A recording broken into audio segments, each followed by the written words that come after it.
আমি একটু হেসে বললাম, ভুল জায়গায় সাহস দেখাতে গিয়ে বিপদে পড়িস না ভাই, তোর মতো অনেক শয়তানকে সাইজ করেছি, এখন বিরক্ত না করে আমাকে আমার মতো যেতে দে। এবার সে গাছের নিচ থেকে ধীরে ধীরে বেরিয়ে এলো। তার মুখটা আমার কাছে উন্মুক্ত হলো। কোথায় যেন দেখেছি তাকে, হ্যাঁ মনে পড়েছে, রিশফার আঁকা সেই অদ্ভুত প্রাণীটার মতো একদম। তার দেহ মানুষের মতো হলেও চেহারাটা ভয়ঙ্কর পশুর মতো। এবার একটু ঘাবড়ে গেলাম। আমি কিছু বলার আগেই সে বলল, দেখ তো আমার মতো কাউকে সাইজ করেছিস কিনা এর আগে। মুখে ভয়ঙ্কর একটা হাসি। আমি বললাম, আমাকে মারতে চাইলে এখনই মেরে ফেল, পরে আর এমন সুযোগ নাও পেতে পারিস। এবার সে একদম আমার সামনে এসে দাঁড়িয়ে জামার ভেতর থেকে তার লোমহর্ষ হাতটা বের করে আমার কাঁধে রাখলো। আমার মনে হলো যেন একটা বড় পাহাড় আমার কাঁধে এসে পড়লো। সে বলল, তোর সাহস দেখে আমি অবাক হয়েছি, তুই প্রথম যাকে আমি ভয় দেখাতে ব্যর্থ, আর এই জন্যই তুই এখনো বেঁচে আছিস। তোকে একটা সুযোগ দিলাম আমি, এরপর থেকে রিশফাকে পড়ানো তো দূরের কথা, এই গ্রামের আশেপাশেও যেন তোকে না দেখি। এখন সোজা চলে যা, পেছনে তাকাবি না। এখান থেকে রিশফাদের বিল্ডিংটা স্পষ্ট দেখা যায়। বিল্ডিং এর দিকে একবার তাকিয়ে দেখলাম রিশফা ছাদে দাঁড়িয়ে আছে এবং এদিকেই তাকিয়ে আছে। চাঁদের আলোয় এত দূর থেকেও রিশফার মুখটা স্পষ্ট দেখা যাচ্ছে। বুঝলাম কিছুতে একটা গড়বড় আছে। আমি আর কথা না বাড়িয়ে সোজা হাঁটা শুরু করলাম। আর পড়াতে আসবো কিনা জানি না, সেটা নিয়ে পরে ভাবা যাবে। এখন বেশি সাহস দেখাতে গেলে হয়তো আর বেঁচে ফেরা হবে না। খুব দ্রুত পা চালালাম। আপাতত এই জায়গাটা ত্যাগ করতে হবে। হঠাৎ পেছন থেকে শীষ বাজানোর শব্দ ভেসে আসলো। আমি পেছনে না তাকিয়ে আরো জোরে হাঁটা দিলাম। শীষ বাজানোর শব্দটা যেন আমার সাথে সাথে আসছে। এই বুঝি আমাকে খপ করে ধরে ফেলবে পিছন থেকে। সহ্য করতে না পেরে দ্রুত পেছনে তাকালাম। আরে ভাই, তুই তো চলে যেতে বললি, তাহলে আবার এইসব করতেছস কেন? দেখলাম একটু দূরে একজন দাঁড়িয়ে আছে আর আমাকে হাতের ইশারায় ডাকছে। কাছে গিয়ে খেয়াল করলাম এটা সেই লোকটা যার কাছে আমি ঠিকানা জিজ্ঞেস করেছিলাম। এখনো সেই অদ্ভুত ভঙ্গিতে আমার দিকে তাকিয়ে আছে। আমি একটু ধমকেশ্বরে বললাম, ওই মিয়া, এভাবে আমাকে ভয় দেখানোর মানে কি? আর এভাবে কেন তাকিয়ে আছেন? তখনও খেয়াল করেছিলাম আপনার তাকিয়ে থাকা, সমস্যা কি? লোকটা কেমন একটা বৃদ্ধ কণ্ঠে বলল, আমি অবাক হচ্ছি, তুমি ওই বাসা থেকে জীবিত ফিরে এসেছো। এর আগে কেউ জীবিত ফেরেনি। মানে কি বলছেন? ওই বাসাটা যে একটু অদ্ভুত সেটা আমি বুঝে গিয়েছি, কিন্তু জীবিত ফেরা না ফেরা এগুলো কি ধরনের কথা? লোকটা উল্টো ঘুরে যেতে লাগলো। যেতে যেতে বলল, রিশফা কোনো সাধারণ মেয়ে না। আজকে বেঁচে গেছো, পরের বার বাঁচতে নাও পারো, আর কখনো এদিকে আসবে না। আমি তার চলে যাওয়ার দিকে তাকিয়ে ভাবতে লাগলাম, কে এই রিশফা? কি হচ্ছে এখানে? আবির এই ঠিকানা পেল কোথায়? সব জানতে হবে আমাকে। সেই দিনের মতো বাসায় চলে আসলাম।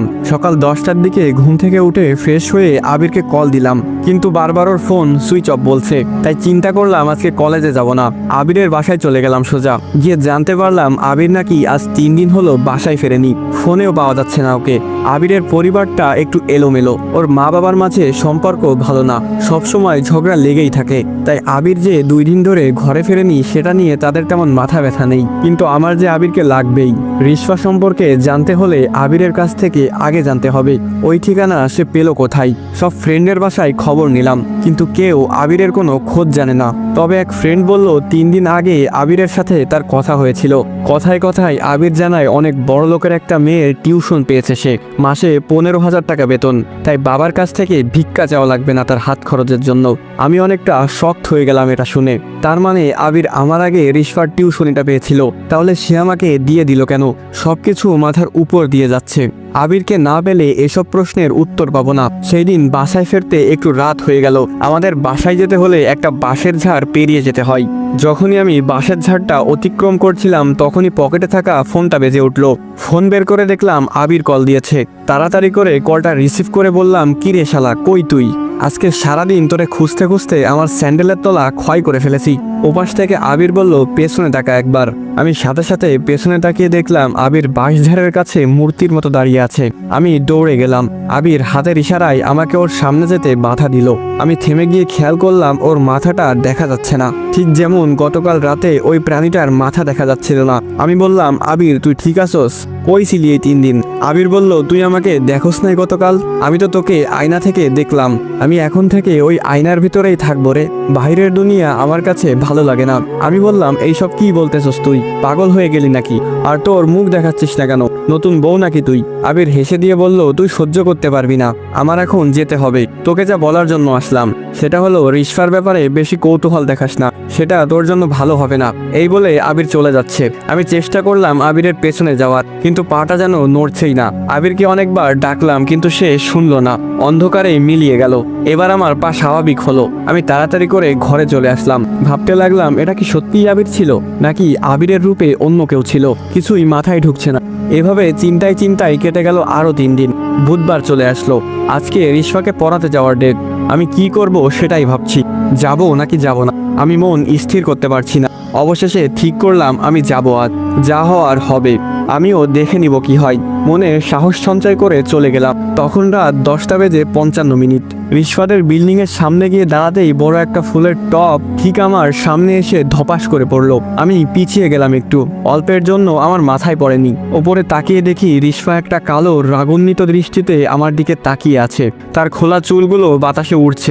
আসসালামু আলাইকুম গাইস, কেমন আছেন সবাই? আশা করি সকলে খুবই ভালো আছেন। তো এখানেই শেষ হয়ে যায় রিশফা গল্প পার্ট 1 এবং পার্ট 2। তো গল্পটি কেমন লাগলো সেটি অবশ্যই কমেন্ট করে জানাবেন, কারণ আপনাদের প্রতিটি লাইক এবং কমেন্ট আমাকে পরবর্তী ভিডিও বানাতে উৎসাহিত করে। তো আবারও ফিরবো এই গল্পের পরবর্তী পর্বগুলো নিয়ে। আরেকটা কথা গাইস, আপনাদের যদি এই ভাইয়ের ভিডিওগুলো ভালো লেগে থাকে আর এই গল্পগুলো ভালো লেগে থাকে, তাহলে অবশ্যই চ্যানেলটি সাবস্ক্রাইব করে দিবেন। আর টিকটক ফেসবুক থেকে দেখে থাকলে অবশ্যই পেজটি ফলো করে দিবেন। আর মন থেকে এই ভাইয়ের ভালোবাসা নেবেন।